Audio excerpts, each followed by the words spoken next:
C'est ce que je disais tout à l'heure là. Donc, c'est pourquoi beaucoup d'entrepreneurs qui n'arrivent pas à vendre se retrouvent à vendre du gratuit. Ouais, mais on dit souvent que tu peux commencer un business avec 0 francs. Cela veut dire qu'avec du gratuit, tu prends quelque chose qui ne t'appartient pas. Après, tu revends, tu te fais de l'argent. Le gratuit, ce sont les services. Je sais pas.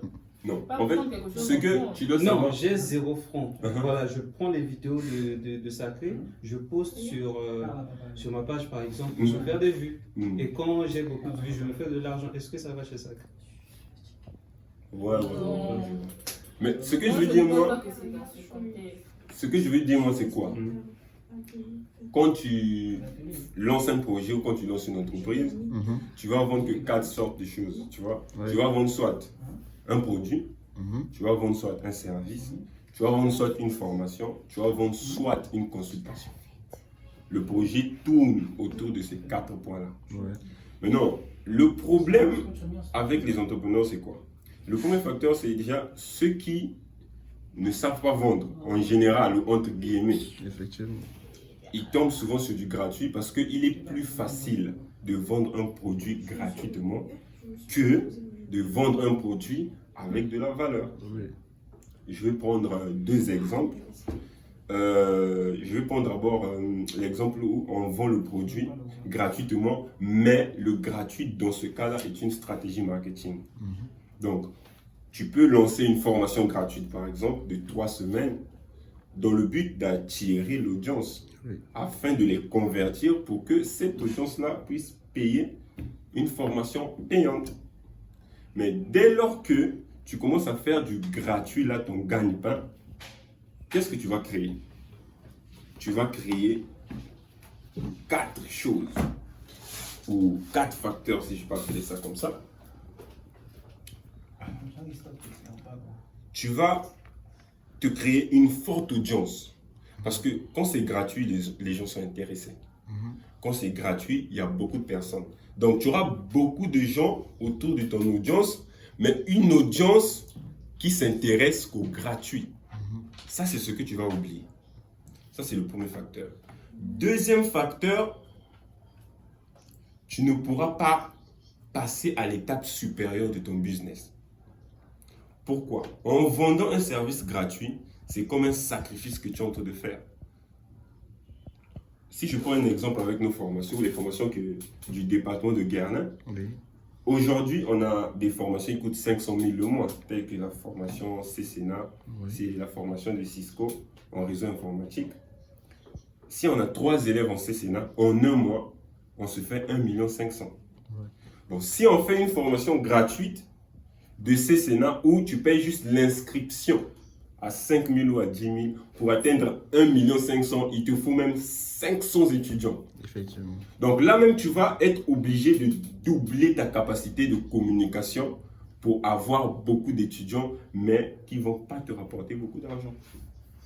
Le troisième point, c'est si tu cherches le financement, le gratuit viendra te bloquer. Pourquoi? Parce que les investisseurs n'investissent pas chez les gens qui font du gratuit. Quand il vient te donner ton argent, il suppose que tu vends déjà des services. Donc, il veut apporter son apport dans ton projet en espérant qu'en injectant cet argent-là, tu vas produire encore plus.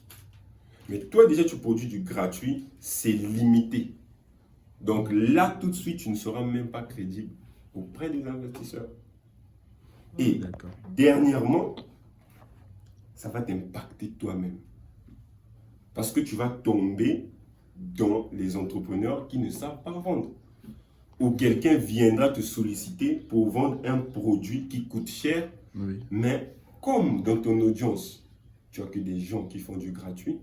Donc, si par exemple tu fais une formation gratuite, l'inscription c'est 5 000, 10 000 comme ça, et vous faites cours pendant 3 mois, 4 mois, d'accord. Si tu deviens consultant et que quelqu'un veut te déposer une formation à 700 000 ou c'est 72 heures, tu ne pourras pas vendre ça. Non, non. Pas du tout. Pour cette audience, je vais prendre un exemple palpable. Il y a 2 entrepreneurs qui font dans la même chose. Je vais prendre un exemple, 2 entrepreneurs qui vendent des crèmes. Ça, c'est pour illustrer comment l'audience, comment tu peux pourrir ton audience. Donc, le premier là, il publie les trucs des craies, il fait ses storytelling, comment il fabrique ses craies et tout. Le deuxième fait la même chose. Sauf que le deuxième, il a envie d'augmenter son audience. Donc, qu'est-ce qu'il fait? Il commence à faire ce que les gens aiment sur Facebook. La plupart des gens, 90% des gens sur Facebook rentrent pour partager les blagues et des conneries. Bien sûr. Donc lui, il commence à publier des conneries. En publiant des conneries, son audience est en train d'augmenter. Il touche plus de personnes. Mais il est en train de polluer son audience. Donc lui, il va faire 1000 likes.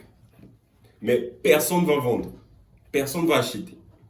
Parce que cette audience-là, c'est une audience, pour la plupart, ce sont des chômeurs qui sont à la maison. Parce que les gens qui sont focus sur des projets ne passent pas leur temps sur Facebook pour partager, ou des investisseurs.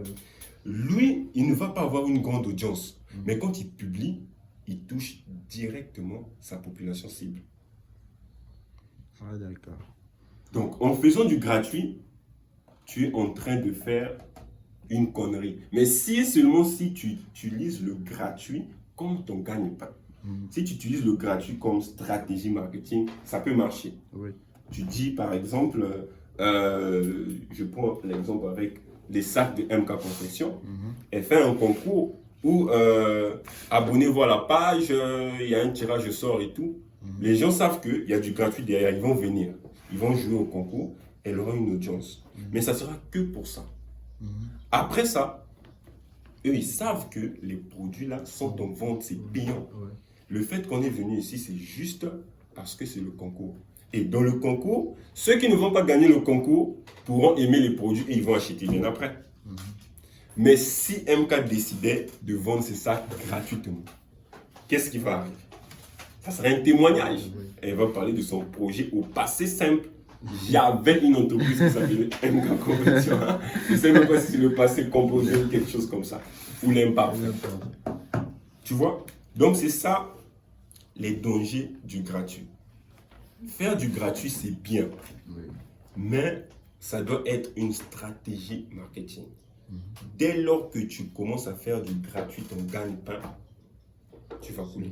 C'est pourquoi tu vois, nous, on ne fait jamais des formations gratuites qui dépassent un mois. Non. La limite, c'est 3 semaines. Et même 3 semaines, là, c'est trop. Logiquement, il faut 2 semaines. C'est la stratégie de, comment on appelle, de la maison. Tu attires les gens par le gratuit. Ensuite, tu leur proposes quelque chose après. Tu as quelque chose à dire? Non, parce que tout à l'heure, tu allais dire quelque chose. Donc, il y a trop de gratuité ces derniers temps et puis ça réduit vraiment. Oui, ça va polluer ton audience pour rien.